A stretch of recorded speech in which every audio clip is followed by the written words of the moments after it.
भारत जोड़ो यात्रा इतिहास को भविष्य में ले जाने का एक प्रयास है।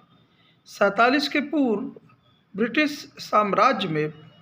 पावरफुल सत्ता ने यहाँ के पावरफुल लोगों, खासकर राजाओं और बड़े जमींदारों से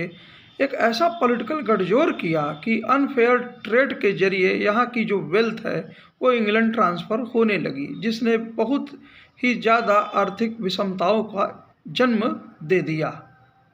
अगर हम आज के दौर में देखें तो जो इंडिया चाइना के बीच में जो बहुत बड़ा ट्रेड डिफिसिट आज हम देख रहे हैं, तो कहीं ना कहीं यह उसी चाइना को फाइनेंस कर रहा है, जो हमारी सीमाओं को एक दो नहीं, अभी हाल में ये तीसरी बार डिस्टर्ब करने की जिसने कोशिश की। ये जो अनफेयर ट्रेड है ये 47 के पूर्व भी था और ये आज हमारे सामने भी है। उस समय ब्रिटिश साम्राज्य ने पावरफुल शक्तियों से गठजोड़ किया, तो आज ग्लोबलाइजेशन के दौर में जब सरकारी नियंत्रण कम होता जा रहा है, सरकारी जो प्रोडक्शन है, जो हमारे उपक्रम हैं, वो सब कारपोरेट को ही चले जा रहे हैं और फ्री मार्केट के नाम पे कारपोरेट ने अपने से बड़ी शक्तियां जो दूसरे देशों में हैं, चाइना के जो कारपोरेट्स हैं, उनसे गठजोड़ कर लिया। तो अब कोई भी मेक इन इंडिया के स्लोगन को सुनने को तैयार नहीं है, बल्कि जब जहाँ भी उनको मुनाफा दिखता है वो तुरंत वहाँ दूसरे चाइनीज़ कारपोरेट से गठजोड़ करके उनके प्रोडक्ट्स को यहाँ पर लाकर, जैसे वाजपेयी सर का कल का वीडियो जिसमें देखा कि यहाँ तक कि जिस पे मेड इन चाइना भी नहीं लिखा हुआ है, बिना ट्रेड के आ रहा है, और यहाँ मेड इन इंडिया लगा के उसको मार्केट में परोस दिया जा रहा है। इस कदर चाइना का इंटरफेरेंस हमारी लाइफ में हो गया है कि आम घरेलू चीज़ों से लेकर जो हज़ारों करोड़ की बड़ी बड़ी मूर्तियां हैं वह भी चाइना में ही बन रही हैं। दूसरी तरफ जो हमारी स्वयं की पॉलिसीज़ हैं उसने भी कुछ इस तरह व्यवस्था बना दी कि पूरी मदद इन्हीं कारपोरेट्स को हो रही है, और ये कारपोरेट जो हैं कहीं ना कहीं जो जॉब क्रिएशन है उसमें पूरी तरह फेल हो गए हैं अत्यधिक मुनाफा कमाने की होड़ में। तो अगर ये हम इसकी तुलना अगर हम 47 के पूर्व के दिनों से करें तो इसमें कोई बहुत विरोधाभास नहीं आएगा, पर 47 के पूर्व के दिनों में हमने इसका एक क्रिटिक बनाया, खासकर दादा भाई नौरोजी जी के नेतृत्व में, उनके पायनियर में सबसे पहले इसकी शुरुआत हुई। और हमारे लाख भी डिफरेंस रहे हों, आइडियोलॉजी में डिफरेंस रहे हों, लाख असमानताएं रहे हों, लेकिन लाख विरोधाभास रहे हों, डाइवर्सिटी रही हो, लेकिन सबको नेशनल मूवमेंट में एक करके प्यार, नफ़रत, मोहब्बत सबको सहारा लेते हुए हमने पहले उस पॉलिटिकल सत्ता को हटाई। पर आज यहाँ स्थिति ये हो गई है कि पॉलिटिकल जो इंटरफेरेंस चाइनीज़ साइड से हो रहा है सीमा पर, उसकी उपज पहले ये इकोनॉमिक जो ड्रेन ऑफ वेल्थ है अनइवन ट्रेड के, उसके कारण हो रहा है। और नेक्स्ट स्टेज में हम देखते हैं कि अगर हमने इसको जो अनइवन ट्रेड है इसको किसी तरह से टैकल नहीं किया, तो अगले स्टेट में यही जो कारपोरेट लॉबी है हमारी या विदेश की या वर्ल्ड लेवल की, आपस में गठजोड़ करके ये श्रीलंकन मॉडल हमारे देश में अगर ला दे तो बहुत अतिशयोक्ति और इसमें बहुत ज़्यादा मतलब हैरान परेशान होने वाली बात नहीं होगी। बिग टिकट प्रोजेक्ट्स के नाम पर उनकी फाइनेंसिंग, और जब उसके मकड़जाल में जैसे श्रीलंका फंस गया तो वहाँ जैसे स्टैम्पीडी हुई आर्थिक अराजकता की, और बाद में जो इमरजेंसी आई, तो इस नौबत से बचने के लिए हमको आज देश को शॉर्ट टर्म पॉलिटिक्स से दूर जाना है। हमको अपने घर में बिना मतलब के शत्रु नहीं हेरने हैं, विरोधी नहीं हेरने हैं। हमको हर समय 24 घंटा इलेक्टोरल पॉलिटिक्स में ही ध्यान नहीं देना है कि हर एक स्टेटमेंट जो बोला जाए वो 24 के इलेक्शन को देखते हुए, अगले विधानसभा के इलेक्शन को देखते हुए आरोप प्रत्यारोप में ही, या हर एक सीट का पूरा मुआयना करते रहें और उसको जीतने के लिए हर समय पार्टियां लगी रहें एकदम पूरी तरह से और उसमें अत्यधिक प्रचार प्रसार ही करते रहें इस तरह की शॉर्ट टर्म पॉलिटिक्स में, और दिन भर पड़े रहेंगे और दिन भर टकराव की राजनीति करते रहेंगे, एक दूसरे की विविधता को, उनसे शक्ति अर्जित करने के बजाय उन एक दूसरे को आपस में लड़ाते भिड़ाते रहेंगे और शतरंज की बाजियां आपस में ही खेलते रहेंगे, तो होगा क्या कि हमारा जो भी इकोनॉमिक जो प्रोडक्शन है, हमारा जो डेमोग्राफिक डिविडेंड है, वो हम कभी भी इसको हम खुद के अपने प्रोडक्शन को, अपने प्रोडक्ट्स को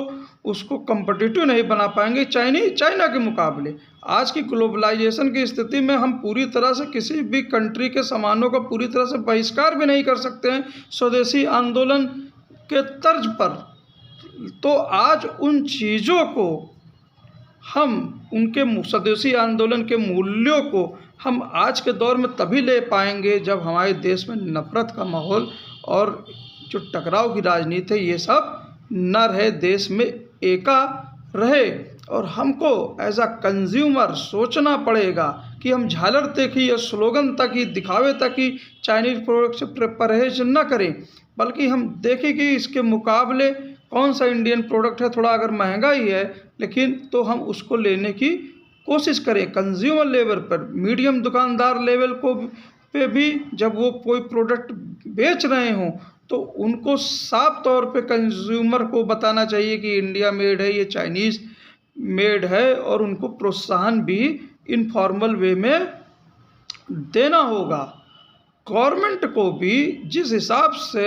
10 लाख करोड़ के बड़े बड़े लोन्स उनको माफ़ कर दिए जा रहे हैं, बड़े बड़े कॉरपोरेट्स को, हम आप लोन ले लो तो पता लगा ना चुका पाएँ तो अगले रोज़ 50 तरह के नियम कानून और मुकदमे सब कुछ सामने हो जाते हैं। पर उनके लिए लोन पे लोन जो पास होते जाते हैं उनकी जवाबदेही भी हमको तय करनी होगी। आज जो भी पॉलिसियाँ चल रही हैं, अभी आलोक जी का ही प्रोग्राम जो हमने देखा जहाँ प्रोफेसर मल्होत्रा साहब ने बताया कि कैसे अनऑर्गेनाइज सेक्टर के दायरे में ऑर्गेनाइज सेक्टर बढ़ता चला आया इन पॉलिसियों की वजह से, और अब क्या बोलते हैं ये जो संगठित क्षेत्र है, जो ऑर्गेनाइज सेक्टर है, इसमें खासकर जो बड़े कारपोरेट्स हैं वो ज़्यादा मुनाफे के लिए, जैसा कि वाजपेयी जी का जो वीडियो है वो बाहर के कंट्रीज से उनकी चीज़ों को लेकर असेंबल ही नहीं बल्कि सीधा सीधा मुहर लगा के भी यहाँ पे पूरा चीज़ें केवल बेचा जा रहा है। और जो हमारा मैन्युफैक्चरिंग है, जो उसका परसेंटेज है जीडीपी में, वो मोटा वहीं पड़ा हुआ जो 8-10 साल पहले ही था। और जो इंडस्ट्रियल प्रोडक्शन का जो अभी इंडेक्स आया है वो भी इसी चीज़ को दर्शा रहा है। तो हमें इस स्थिति से बचने के लिए अपने बिहेवियर को इस तरह भी सोचना पड़ेगा कि भाई अगर कोई इंडिया मेड मोबाइल फ़ोन है, कोई चाइनीज़ मेड है, तो मैं ये नहीं कहता कि आप अपने परफॉर्मेंस और अपने पैसे ना बचाइए, चाइना वाला मत लीजिए, लेकिन कम से कम जो आप मोबाइल 3 और 6 महीने चलाते हैं, कम से कम उसको 1.5-2 साल जो भी उसकी लाइफ है उतनी चलाने की कोशिश करिए, ताकि बिना मतलब का ये जो हमारा रेवेन्यू, हमारा जो पैसा है जो जा रहा है, भैया नया वर्जन आ गया है 3 महीने बाद, जबकि बहुत ज़्यादा फ़र्क नहीं होता। जब तक इनोवेशन में बहुत ज़्यादा फ़र्क ना हो जाए तब तक हमको इस तरह की जो फिजूल खर्ची है एज अ कंज्यूमर लेवल में, खासकर बाहरी प्रोडक्ट लेने में, उससे बचना होगा। यही चीज़ें हमें कपड़ों के विषय में भी सोचनी होगी कि अगर एक कपड़ा हमको खादी और इससे एक इंडियन मार्केट से मिल रहा है थोड़ा महंगा ही, और दूसरा बहुत ही विदेशी ब्रांड मिल रहा है, तो हमें अपना सिलेक्शन और ये सब चीज़ें देखनी होंगी। हमें जो भी अपने मूल्य हैं, फिर से उस 47 के पूर्व वाले जो भी मूल्य हैं, भाईचारे, एकता और इन सबको एक करके अपने बिहेवियर से कम जो इकोनॉमिक सिनारियो इस तरह चेंज करना पड़ेगा कि हमारा जो डोमेस्टिक प्रोडक्शन है उसको हम मदद कर सकें, वो किसी तरह लाग विरोधाभास की स्थिति में, परिस्थितियों में किसी तरह वो चाइनीज़ प्रोडक्शन के आगे खड़ा हो पाए। एक बार हमने इकोनॉमिक क्षेत्र में जो हमारा ट्रेड डिफिसिट चाइना के साथ है, एक बार हमने उसको अवॉइड धीरे धीरे कंज्यूमर लेवल पे बिना किसी रूल रेगुलेशन के जो बहुत जगह WTO के नाम से होते हैं, उसके बाध्यता उसको भी अवॉइड करते हुए अपने बिहेवियर में अगर हमने परहेज करने लगे और एक आपस में जो टकराव की पॉलिटिक्स है, नफरत है, जो भारत जोड़ो यात्रा जो पूरा विजन लेके चल रही है, उस संदेश को हम पार्टी लाइन और सत्ता से दूर जाते हुए इन चीज़ों को अपने जीवन में इकोनॉमिक दृष्टि से ये देख सकें और उन सेक्टर्स को पहचान सकें जहाँ पे हम मजबूत हैं, जिन सेक्टर में हम एक्सपोर्ट करते हैं वहाँ अपने छोटे छोटे इन्वेस्टमेंट को ले जा सकें, तो हम जो इकोनॉमिक फाइनेंसिंग हो रही है